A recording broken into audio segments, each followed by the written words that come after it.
तर आजच्या व्हिडिओमध्ये आपण कव्हर करूयात की एम.एस.सी केमिस्ट्री झाल्यानंतर आपल्याला किती पेमेंट भेटू शकते, किती पॅकेज आपल्याला भेटू शकतं.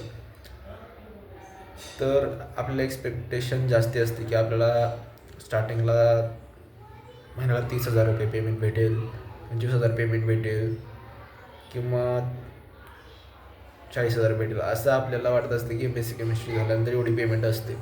तर मित्रांनो, असं काहीच नसतं.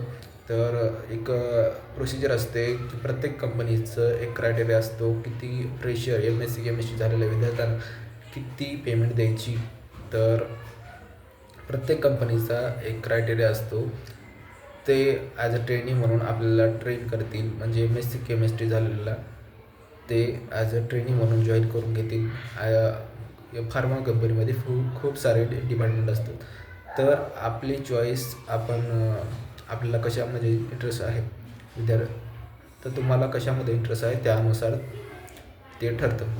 तर R&D synthesis research and development is a best choice, म्हणजे सगळ्या विद्यार्थ्यांची बेस्ट चॉईस तेच असते की मला R&D डिपार्टमेंटमध्ये काम करायचं आहे. सेकंड चॉईस असते QC डिपार्टमेंट, क्वालिटी कंट्रोल. तर आपल्याला जास्त ह्या डिपार्टमेंटवर QC डिपार्टमेंटबद्दल आपल्याला जास्ती माहिती नसते. तर आपण त्याबद्दल कुठं NCLमध्ये ट्रेनिंग घेऊ शकतो. ते NCLमध्ये दरवर्षी तिथं ट्रेनिंग असतात. HPLC शिकवली जाते, IR शिकवलं जातं. तिथं 15 दिवसाची ट्रेनिंग NCLमध्ये दरवर्षी असते. आणि सिंथेटिक ऑर्गॅनिक केमिस्ट्री 4 महिन्याची ट्रेनिंग NCL पुण्यामध्ये दिली जाते. तर आपण हे ट्रेनिंग घेतल्यानंतर आपल्याला जास्ती चान्सेस असतात की कंपनी आपल्याला जास्ती पॅकेज देईल, कारण की आपल्याला आपण एक ट्रेनिंग घेतलेलं आहे की कंपनीमध्ये कसं काम होतं किंवा सिंथेसिस कसं करतात आणि QC डिपार्टमेंट कसं वर्क करतं. तर मी कमीत कमी चार ते 5 कंपनीचे इंटरव्ह्यू दिलेले आहेत. तर दोन कंपनी ज्या 3-4 कंपन्यांमधून मला 2 कंपनीचे ऑफर आलेले होते. तर मी पहिल्या कंपनीचा ऑफर एक्सेप्ट केलेला आहे. एक कंपनी होती ते मुंबईची होती आणि दुसरी जी आहे कंपनी ते पुण्याची. तर मी पुण्यामध्ये आहे आणि नंतर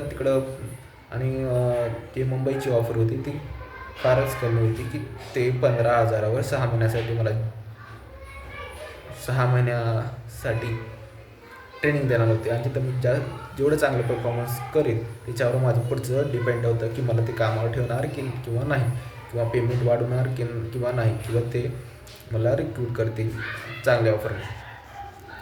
दुसरी कंपनी होती ती पुण्यामध्ये होती आणि त्यांची ऑफर बेस्ट होती. ते 1 वर्षासाठी मला ट्रेन करणार आहेत आणि त्यांचं पॅकेज छान आहे आणि पेमेंट पण छान आहे.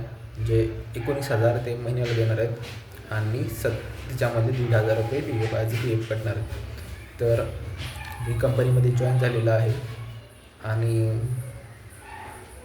कंपनी आपल्याला जॉईनिंगनंतर आपले दोन कंपनीचे टी-शर्ट किंवा शर्ट्स, युनिफॉर्म भेटणार आहे.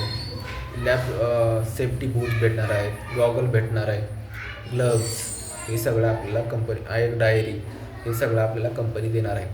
तर पहिले 2 दिवस आपल्याला कंपनीमध्ये इंडक्शन असतं. इंडक्शन मीन्स की प्रत्येक डिपार्टमेंटची आपल्याला माहिती दिली जाते. आपल्याला जर माहिती नसेल तर आपण म्हणजे ती कंपनी कसं वर्क करते त्याबद्दल आपल्याला समजेल. त्याच्यामुळं इंडक्शन पहिले 2 दिवस खूप महत्त्वाचे आहेत आणि इंडक्शन कंप्लीट करणं महत्त्वाचं आहे.